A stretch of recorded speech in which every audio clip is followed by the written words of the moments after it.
mapuno to ng lupa.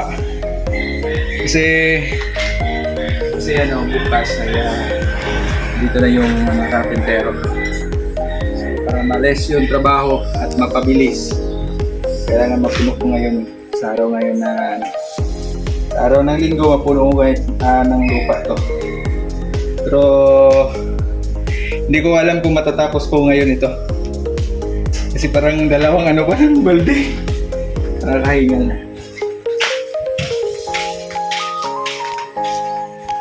Dito ako kumukuha ng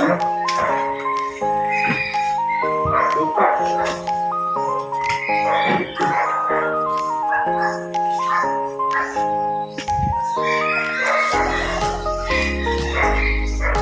Malalim na yung kain namin. Kaya wala namang problema kasi gagamitin dito ng Kuya Brooks.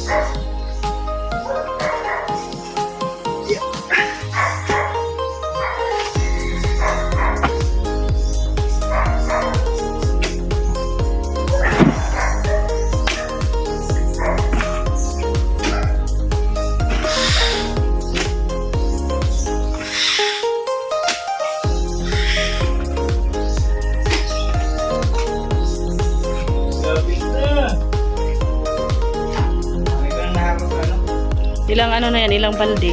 Lupa. Siyam pa lang yan. Bakit na ilang block oh? No? Ito ganito. Ito na kami na dito na. At least pagbalik ni Kuya Brooks mamaya, Kalahati na yan. may laman na ang kanyang ano Gagawin tawag kasi nito? yan dyan na upuan. Upuan. Double purpose. Laro na. Kasi pwede ka na makahinga dyan. Dito malakas din yung wifi. Halimbawa kung dito na kami magtambay, free time, pwede kami Saksakan. saksakan na yan. At saka malamig dito. Kaysa doon sa kabila. Malamig tambayan. May race. Lalo na pag tanghali, mas malamig. Pag ganitong oras. Kasi sintro yun doon sa ay araw. Sintro sa araw. Okay. Tayo. Uy! Ano na yun? Yung gawa ni Rex pinupuno ko yung dito. Update po kahapon sa ginawa natin. So hindi po natin natapos kahapon yung pagtatambak natin ng lupa. Dito po. So ayan na po yung update at bago ko lang natapos ang pagtatambak ng lupa. So maya-maya ay manuhan na niya ng mamang karpentero, masimentohan. Ayan, may upuan na si Kuya Brooks. Kasi plano sana yan dyan, yung lagyan ng mga isda, yung mga koi. Pero delikado pala yun, baka pagbahayan ng lamok. So ginawa na lang, na lang siya, upuan, no?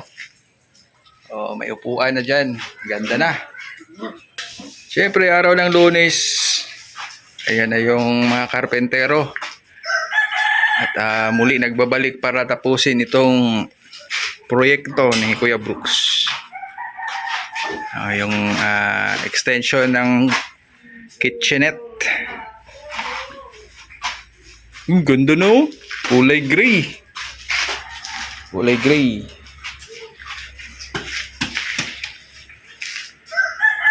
Di basta-basta pala magtambak ng lupa, magukay tapos maghakot. Talagang kailangan ng pasensya at determinasyon para mapuno yan. Siguro may mga 60 ganyan ng ko. 60 mahigit siguro. Ang dami.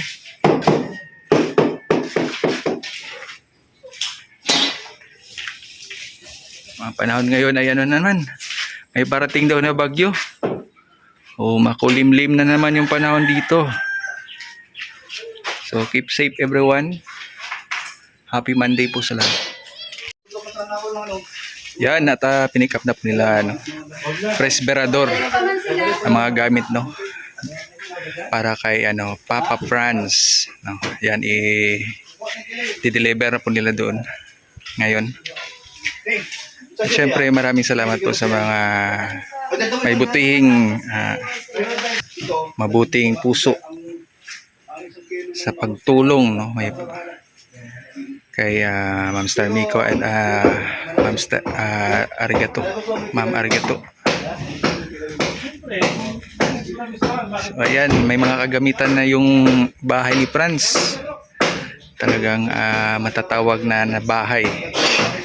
Kompleto na po sa gamit.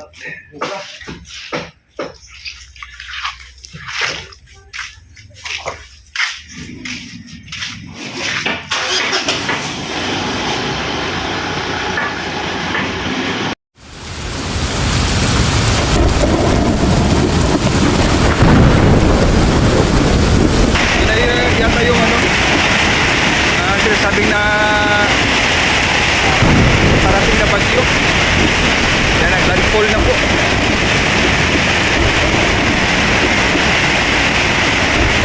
Buti na lang na ano ko na tapos ko na yung pagtatambak dyan sa lupa.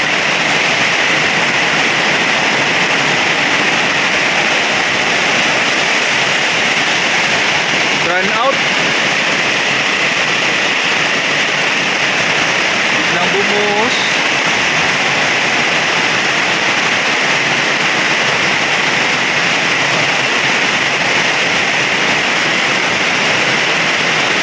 So masusubukan talaga tong bagong gawa na ano,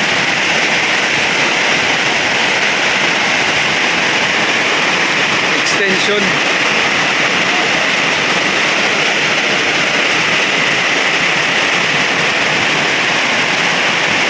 Dati pag mag-ulan ano ay dyan na kami maglagi. Ngayon pwede na dito. Malawak na dito yung pwesto. Malaking tulong talaga ito.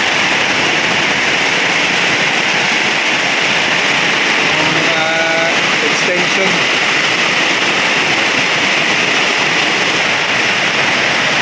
Grabe yung mga punong kailo. Grabe yung lakas na ng hangin.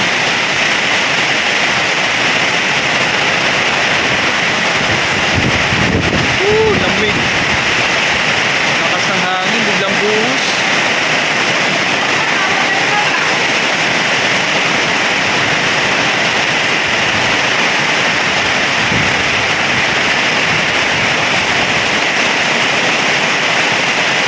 Kahit umambi pa dito, wala na, hindi siya makapasok.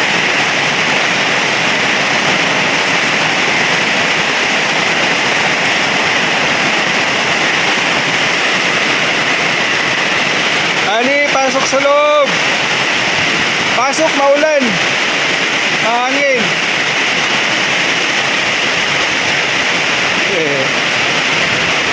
Masunuring bata, oh. Oy, grabe, ang ganda na dito, oh. Yan, may tiles na po. Napakaganda na tignan. Lalo-lalo na pag matapos na talaga yan. Oh, ang lawak na ng kusina dito sa bahay ni Alimyon. Mas maganda talaga yung malawak na kusina, hindi makitid. So ayan guys, medyo maulan ngayon at parang hindi yata ito masisemento ngayon kasi si Manong Karpentero ay gumagawa pa ng tiles. So sinabay pa yung panahon na maulan. So ito po yung update ngayong araw na ito. At ayan yung ginagawa na din. Kinakabit na.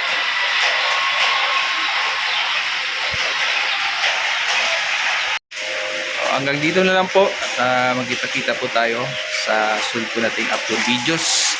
Yan, maraming salamat po sa inyong lahat and God bless po sa ating lahat mga kapatid. Paalam po.